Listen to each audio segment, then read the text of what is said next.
Saram everyone and welcome once again to Good Morning with Gayathri Mantra.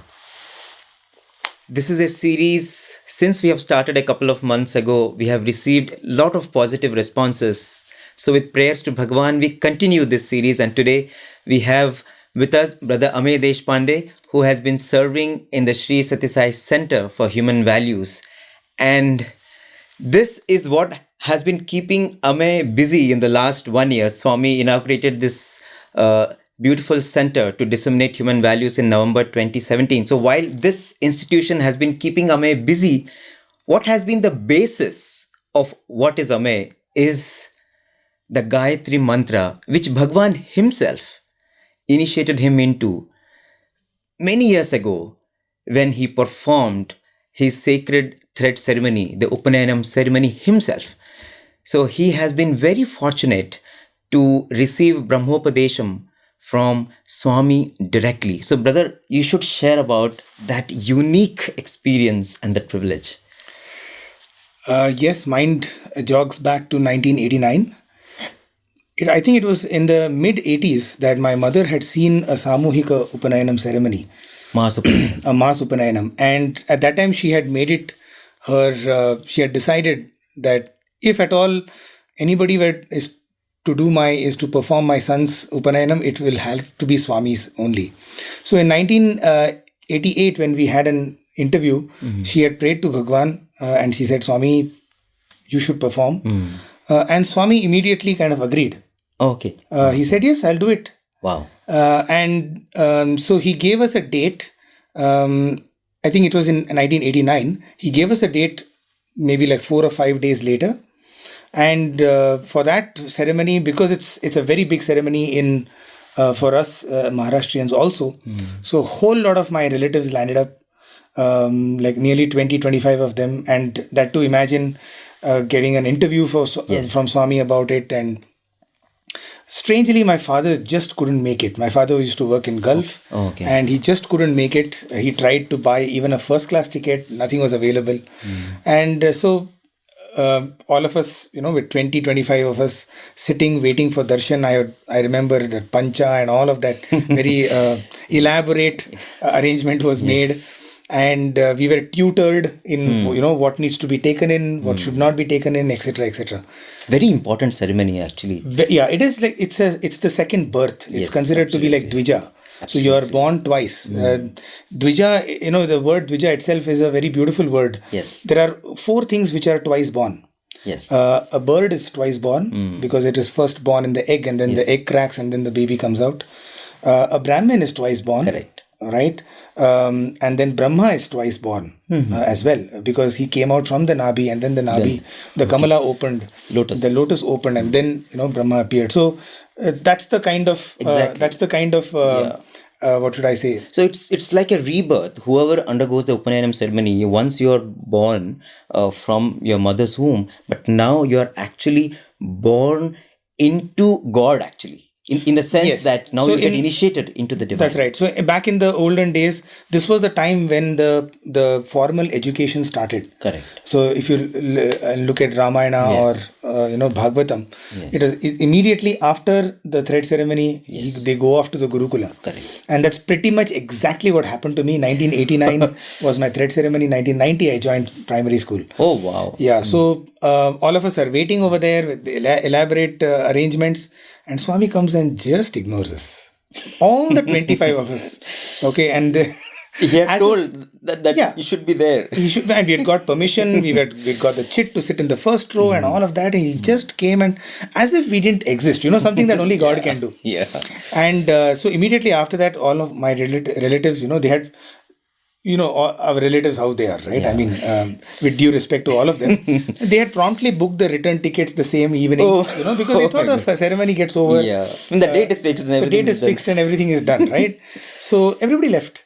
Oh, right? Left? Everybody left. And we were only 4 of us, my grandfather, my sister, my mother and myself. Oh my God. Because we knew that, with Swami, it's never certain. Yeah. So his time zones and time scales are so different. When he says 3 days later, when is his 3 days going to happen?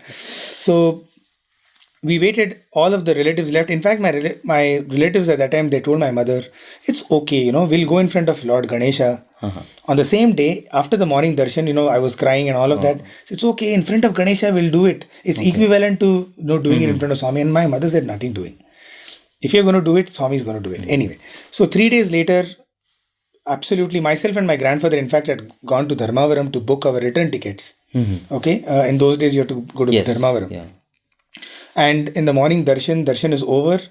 Just before bhajans, Swami comes out. My mother is sitting in the arches, the old arch days. And Swami walks up to my mother and says, Kidhar hai tum? Where are you? Where are you? I've been looking for you. I told you I'll perform, this. And my mother was like, okay, Swami. You can't even tell him, hello, we are there. Because, and that's Swami's way of doing it. He'll just stump you. Yeah. Like, where were you? Like, Swami, where were you? Anyway, so he said, this evening I'll perform. Right? And so probably he did not want all this paraphernalia and all. He hardly gave us any time.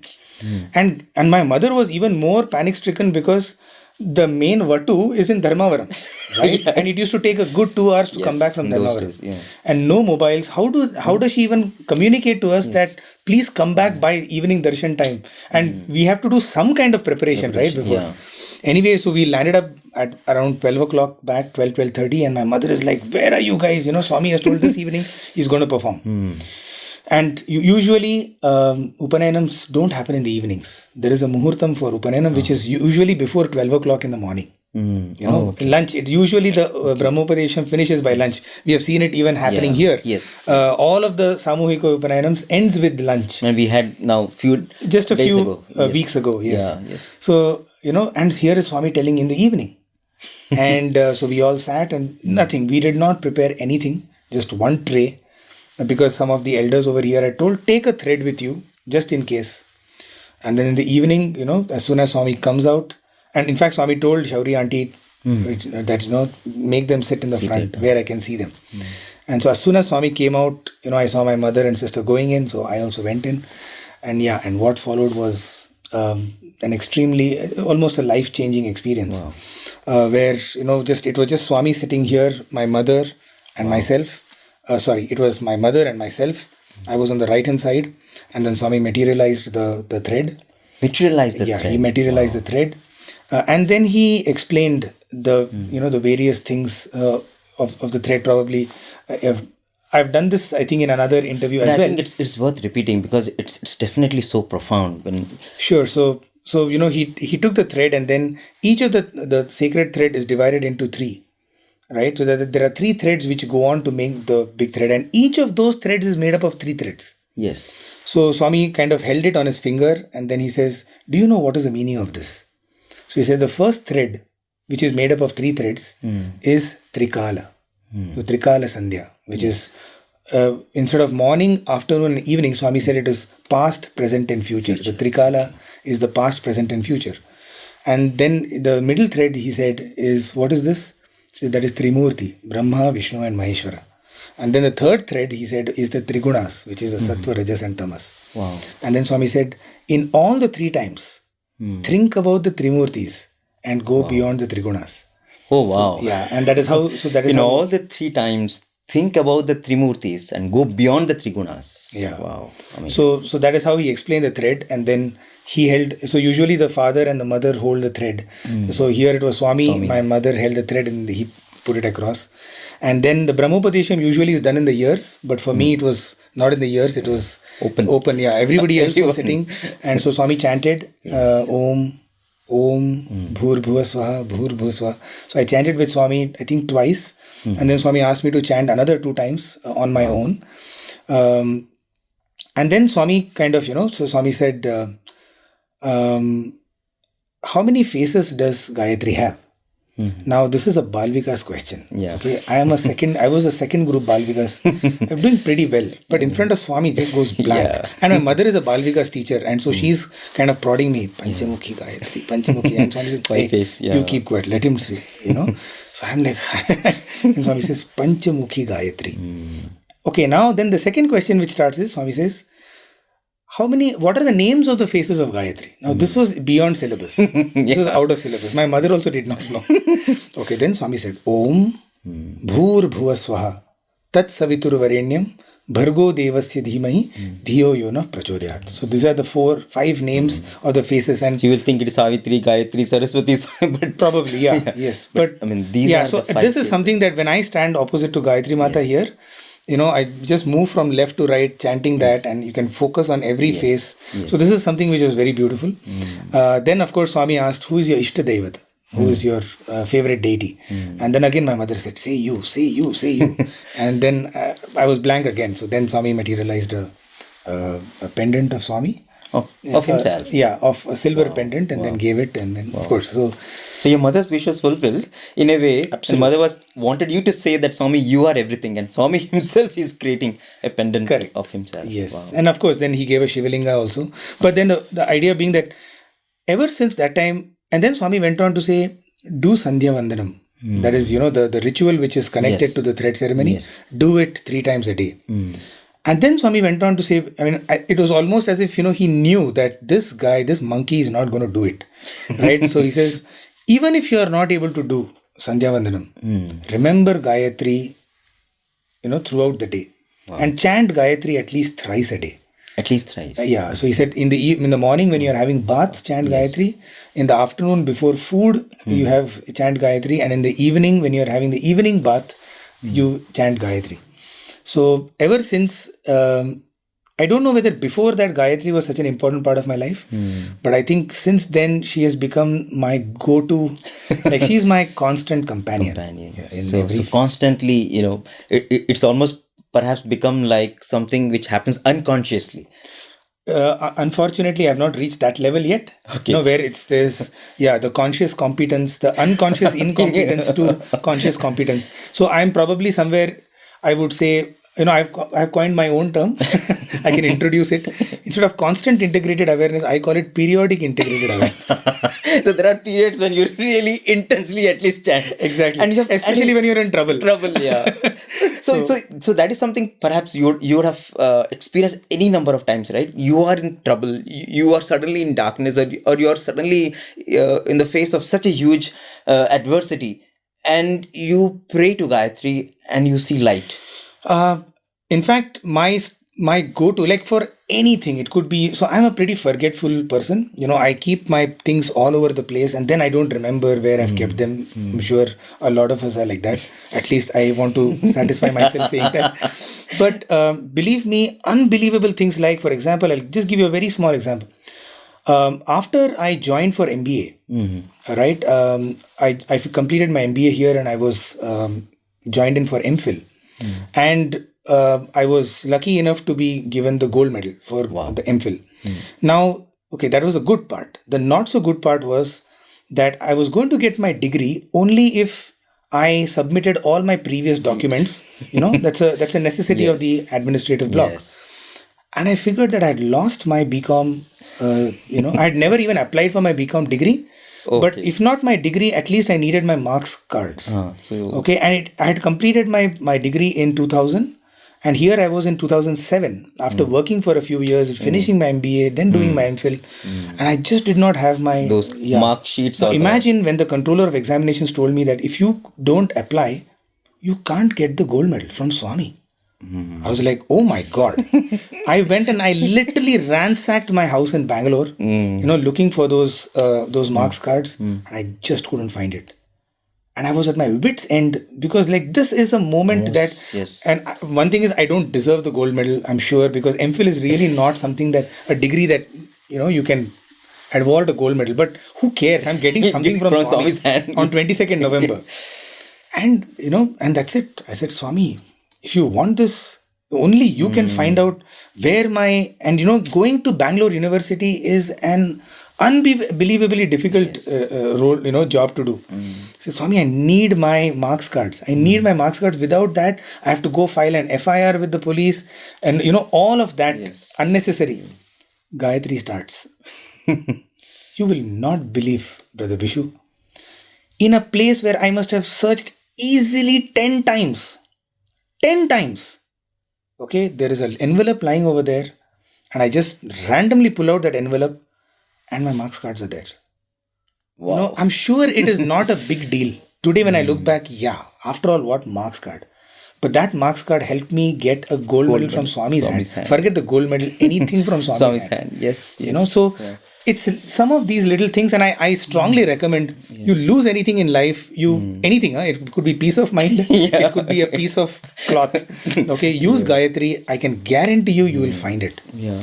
And I think this is something that many of us have experienced. You are in a new location, you're lost your way, or you're in the bus stand, or you miss the train, you chant the Gayatri. You go to the airport and you miss the flight and you chant Gayatri. You are in the middle of an interview, you run out of thoughts, you chant the Gayatri. Absolutely, yes. I think this is something that all of us have experienced, whoever is into this sadhana, isn't it, brother? Yes. In fact, what I feel is, the way you can chant the Gayatri is, don't think about the problem at that time. Yes. That's one thing that I've kind of, it's probably because, Swami says, no, the voice of the Lord can be heard in the depths of the silence. And this Gayatri basically helps you to become silent.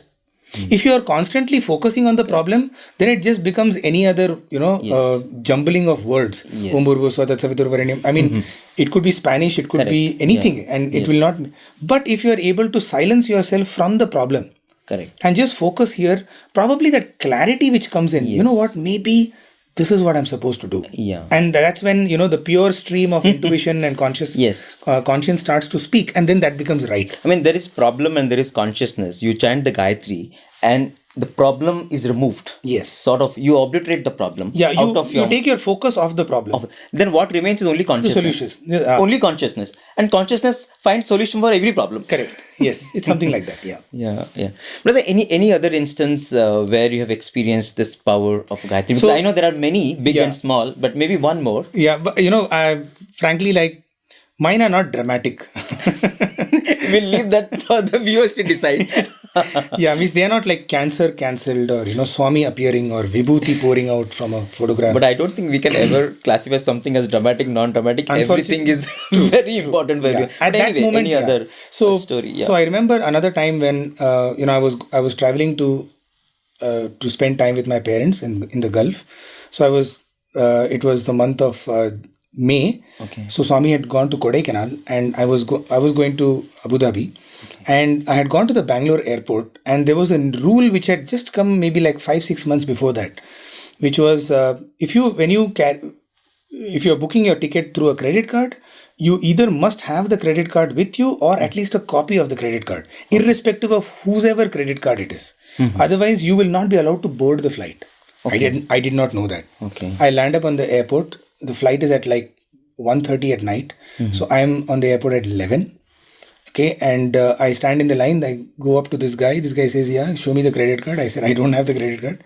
So then we can't board you, he said. So I thought he was joking. He says, "Come on, I mean, I have actually paid for the ticket." Yeah. Right? But he said, "No, sir, it's a rule." And he even showed me on the ticket itself, it's written that you better be carrying the credit card or the copy of the credit card. I said, I don't have it. So he says, "Who booked it?" I said, "My father booked it." He said, "Can I speak to your father?" So I tried to call my father. Okay. And, by then he had already hit the bed. It was on silent mode. And so he was not picking up. He said, "I'm sorry, I cannot board you onto the flight." God. So it's 11 o'clock. And so my mind immediately starts chanting Gayatri. And the next thing is, okay, what's the solution now? Okay, maybe I'll just spend time on the airport, all night, and then go in the morning to Bangalore bus stand and take a bus back to Parthi. What else to do? Right? And the ticket is gone. Oh my God. So I stand over there, and he literally tells me, "Can you just wait?" Man, you can get agitated in a situation like this, but you just chanted Gayatri and you said, "Okay, fine." I'm now used to that. Once you start chanting Gayatri, what else can you do? Chant Gayatri and be calm. If something has to happen, will happen. Exactly. Anxiety doesn't help. Yeah. Jumping around doesn't help. Right. So I was standing at the side, and I was still not sure that this guy knows the rules. So I was hoping that some other guy comes and enlighten this fellow, okay. Which is exactly what happened, but in a very different way. Oh, okay. So I'm waiting over there, and another Arab comes over there, and he has the exact same problem. So I'm now watching what is this guy going to do. Okay. You know what the Arab does? He says, "I'm sorry, sir, I can't board you." Okay. The Arab promptly goes and buys another ticket. Okay. And poof, he's also gone. So again, I'm the only guy. And so now the problem is genuine. It's genuine, right? So there's only 1 hour left for the flight. It's around 12 o'clock now, 12:15. And he looks at me and says, I'm really sorry, I can't. Like, why are you standing here? Like, don't even waste your time. Like, there's no negotiation here. Like, don't wait to negotiate with me. So I said, no, I'm just thinking what to do now because I just have another 9 hours to kill, right? So where do I go now from here? So he says, from where are you coming? I said, I'm coming from Puttaparthi. So he says, oh, Sai Baba's ashram. So I said, yeah, I am a student there. Oh, then no problem. My manager will take care of it. Oh, wow. Okay. So and I thought he's joking because usually, people kind of can just be pulling one on you. So he goes and calls his manager and he says, sir, when Sai Baba person has come, he doesn't have his credit card and all that.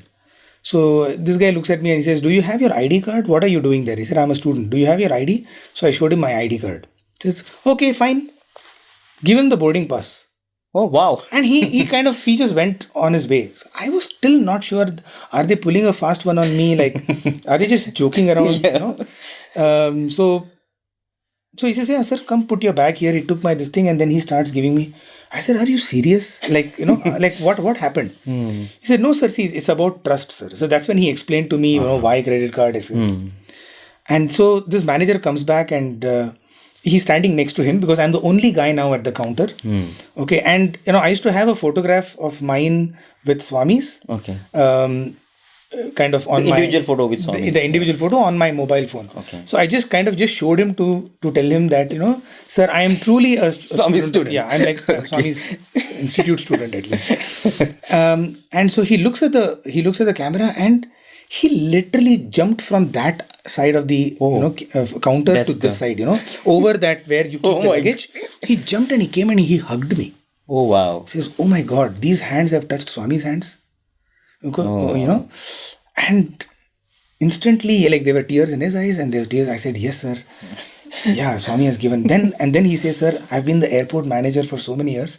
Every time Swami goes from Bangalore to Kodaikanal, I've been in the flight with Swami. Oh, wow. Okay. And he says, I was wondering, can there be a better visa than that?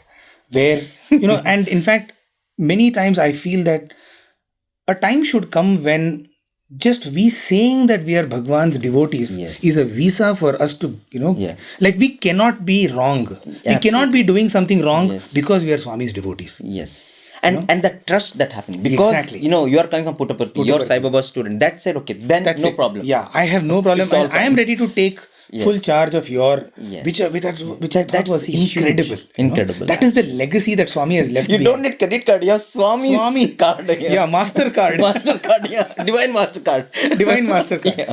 How incredible is that? Yeah, absolutely. And to me, in many ways, the Gayathri mantra is the MasterCard that you carry with you every time. Yeah. Your medium to connect with the Master. Yes. And which gives you unlimited access to unlimited finance, insurance cover, grace, everything. Yes, absolutely. I mean, it becomes really the way you can connect with the consciousness wherever you are, however you are. I mean, that is something. In fact, that's what the first 3 words is, right? Yes. Hu, Huaha, Suaha, which is this world. Yeah. The all the 3 worlds, the subtle world and the gross world and the Stula Shari. So at all levels, so at all levels you can connect to that. In fact, as you're mentioning this, I'm reminded of this very beautiful drama that was presented by the Balvikas children of Maharashtra and Goa in 2010. And the drama was entitled Veda Mata Gayathri. And, they had taken all these 4 facets of Gayathri, which are mentioned in the Upanishads, and made it like a beautiful hymn. And it goes like Sarva Roga Nivarini Gayathri, Sarva Dukha Pariharini Gayathri, Sarva Vancha Phala Shri Gayathri, Sarva Veda Mata Gayathri. Beautiful, it's really... I remember that, yes. Sarva Roga Nivarini. It can remove all your ills. Sarva Dukkha Pariharini. No, you cannot imagine. It is said that, after sannyas, which is the ultimate stage, in sannyas, you actually perform funeral rites for yourself. Right? They say you do tarpanam for your own self. From then onwards, you're not a Brahmin, you're not a Kshatriya, Shudra, Vaishya, anything. You're just, the only, and therefore, Because at the you stage don't of have connection with your body. At that body, time. Yeah. right? At that stage, all sadhanas are thrown out. Only Atma Vichara is the sadhana, which is contemplation on the self. And therefore, no mantra is also prescribed for a sannyas at the level of sannyas, except one, Gayatri. Gayatri is the only mantra which has the qualification for even a sannyasi to chant. That is why she is Chandasam Mata. She is the Gayatri, mother of Chandasam. all Vedas. Is Gayatri, because after you give up all the Vedas, you can still hold on to Gayatri. And I think, and the most beautiful thing is it is so universal. Anyone can chant. And that is the beauty of Indian culture. Right from the time a child starts thinking, we are initiating and equipping the child with this potent mantra, so that the connection with the divine sort of starts and it solidifies as you go by. And the concept of the prachodayat, which is the prayer over there. So in the whole Gayatri, there will be always a prachodayat. The prachodayat basically stands for a prayer asking for discrimination. Wow. Right? So pruchya karani, which is to separate what? Smara nitya anityatam. Bhaja tyaja durjana samsargam, bhaja sadhu samagamam, kuru punya mahoratram, smara nitya anityatam. So what is nitya? Permanent. What is anitya? Impermanent. Give me the discrimination to discriminate between what is permanent, what is impermanent. Wow. Which is so beyond anything. Right? There is no denomination, there's no religious denomination associated with it. Correct. Just let me know what is permanent and impermanent. And you will notice, as at various stages in our life, different things will be becoming permanent and impermanent. For example, as a child, I think my parents are permanent. My mother is going to be permanently with me. Then you grow up, and then you think your job and your wealth and your family is going to be permanently with you. All the time it is asking you, think what is permanent, what is impermanent. That dhiyo yona prachodayat. So such a beautiful mantra is, such a prayer, beautiful prayer is embedded in this mantra. Now, in fact, all of us all the time want permanent happiness, permanent joy, permanent bliss. And one of the very, very beautiful mediums to achieve this and to equip ourselves with that power to not only discriminate but also live in that permanent happiness is the Gayatri Mantra. Thank you so much, brother, for sparing your time and sharing such beautiful moments. Just would like to end with this thought. In 2011, as a child who was born in Swami's fold, I did not know any other God. I think most of us don't know any other God. I never thought I'll see a time when Swami will not be there. I always thought that this is one person who will always be there in my life. I just have to go to Puttaparthi, Prasanthi Nilayam, and he will come out and he'll give me darshan. Right? So, when Swami went to the hospital, it was unbearable for most of us. Right? We couldn't imagine that there is no Swami around us. Like, Swami is now inaccessible. Right? And it was even during those times that Gayatri helped me to know what is permanent, what is impermanent, which part of that Sathya Sai is permanently with me, and which part of that Sathya Sai is probably not permanent with me. Right? Even during those times, it was some of the most incredible moments of my spiritual progress was when Swami was in the hospital. So I just wanted to tell that even during those times, the Gayatri helped.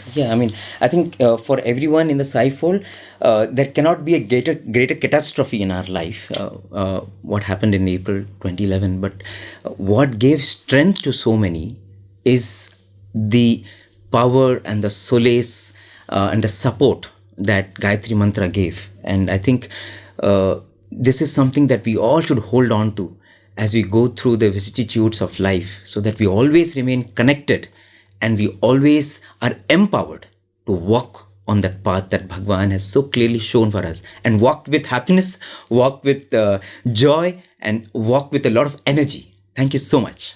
Sai Ram. Oh.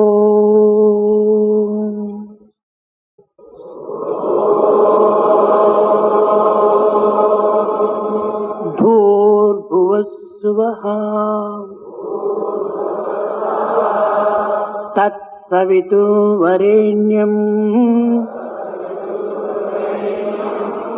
भर्गो देवस्य धीमहि धियो यो नः प्रचोदयात्। ॐ भूर्भुवस्सुवः तत्सवितुर्वरेण्यं भर्गो देवस्य धीमहि धियो यो नः प्रचोदयात्। ॐ भूर्भुवस्सुवः तत्सवितुर्वरेण्यं भर्गो देवस्य धीमहि धियो यो नः प्रचोदयात्।